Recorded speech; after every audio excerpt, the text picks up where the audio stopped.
Hey everyone, my name's Liam Shaw, and welcome to my channel. This is my first video, and today I'm diving into a story that's been on my mind for a long time.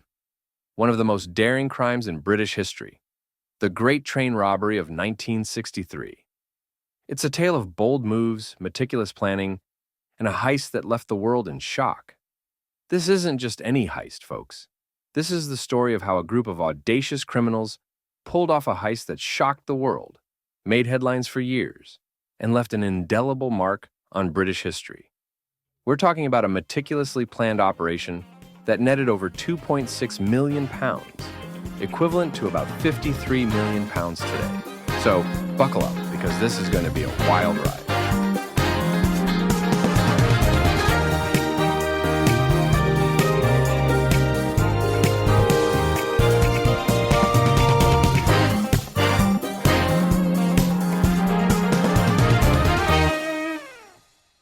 Let's set the scene. It's the early hours of August 8th, 1963. The world is still in the throes of post-war recovery, and Britain is no exception. The economy is slowly rebuilding, and people are looking for any signs of progress, of excitement, of something new. Little did anyone know that in a few hours, the country would be talking about nothing else but the daring robbery of a Royal Mail train. The Glasgow to London mail train was a regular service, but on this particular night, it was carrying something very special. Over 120 sacks of used banknotes that were being transported to London for destruction. These were notes that had been withdrawn from circulation, but before they could be destroyed, they were going to be stolen in one of the most audacious heists ever attempted. The mastermind behind this operation was Bruce Reynolds, a career criminal with a taste for the dramatic.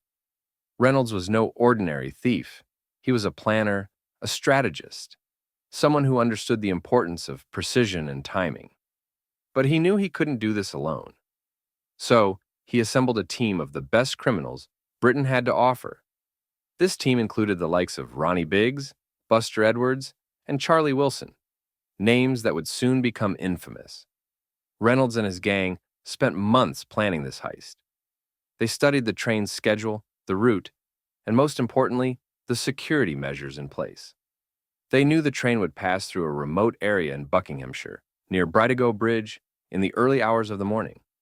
This was the perfect spot, isolated with no houses or witnesses for miles. But how could they stop the train? How could they pull off the heist without raising the alarm? This is where the gang's meticulous planning came into play. They had acquired detailed knowledge of the railway signals and the train's operation. On the night of the heist, two members of the gang, dressed as railway workers, tampered with the signals, changing them from green to red. When the train approached the red signal, the driver, Jack Mills, brought it to a halt, thinking there was a problem on the line. Now, here's where things get intense. Mills and his assistant, David Whitby, got out to check the signal, only to be confronted by one of the gang members, who was disguised as a railway worker. This was no friendly encounter. Mills was struck over the head with a metal bar, knocking him unconscious. Whitby was forcibly restrained. The gang had taken control of the train, but this was just the beginning. The gang now had control of the train, but they needed to move it. They detached the engine and the first two carriages, which included the high-value package carriage where the money was kept. But there was a problem. The gang members weren't trained train drivers. They had to rely on one of their own, a man who had been trained specifically for this part of the job. His name was Peter, but in the gang, they called him the Ulsterman because of his Northern Irish accent. He managed to drive the train about half a mile further up the track to the rendezvous point where the rest of the gang was waiting. At this point, the gang had everything under control, or so they thought. The plan was to spend no more than 15 minutes unloading the money into waiting vehicles. But when they opened the carriage, they were in for a surprise. The sacks of cash were much heavier than they anticipated, and it took them nearly twice as long to transfer the loot. Those extra minutes would prove crucial later on. Finally, with the money loaded, the gang made their escape. They drove to a remote farmhouse called Leatherslade Farm, which they had rented months earlier under false names.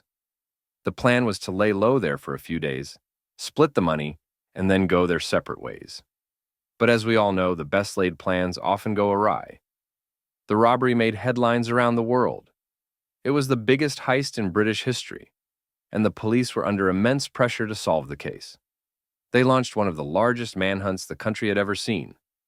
But the gang was confident. They had taken precautions, wiped down the farmhouse for fingerprints, and burned any evidence that could link them to the crime. However, in their rush to clean up, they overlooked a few key details.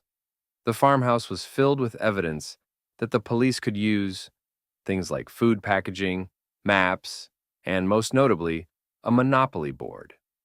Yes, the gang had been passing the time by playing Monopoly with the real money they'd stolen. It was this board, with its incriminating fingerprints, that would eventually lead the police to them.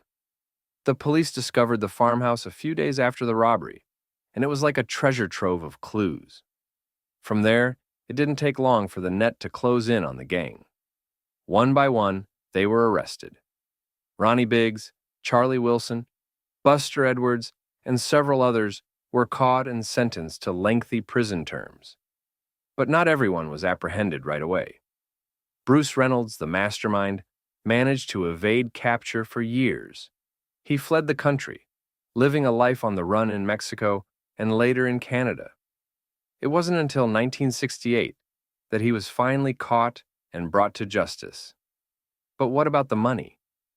Well, here's where things get really interesting. Despite the arrests and convictions, most of the money was never recovered.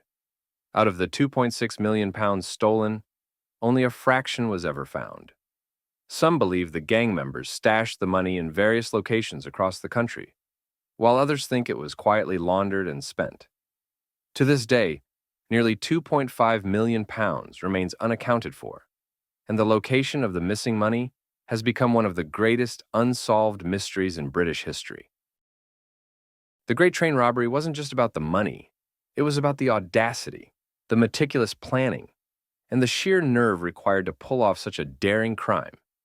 It's a story that has inspired countless books, movies, and even copycat crimes. But at its core, it's a reminder of how real life can sometimes be even more thrilling than fiction.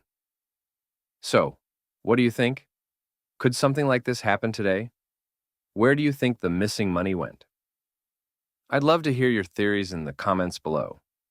And if you enjoyed this deep dive into one of history's greatest heists, make sure to like and subscribe. This is just the beginning. There are so many more incredible stories out there, and I can't wait to share them with you. That's a wrap for the first episode. I hope you enjoyed hearing about the Great Train Robbery as much as I enjoyed telling it. Stay tuned, because the world of history is full of surprises, and I'm just getting started.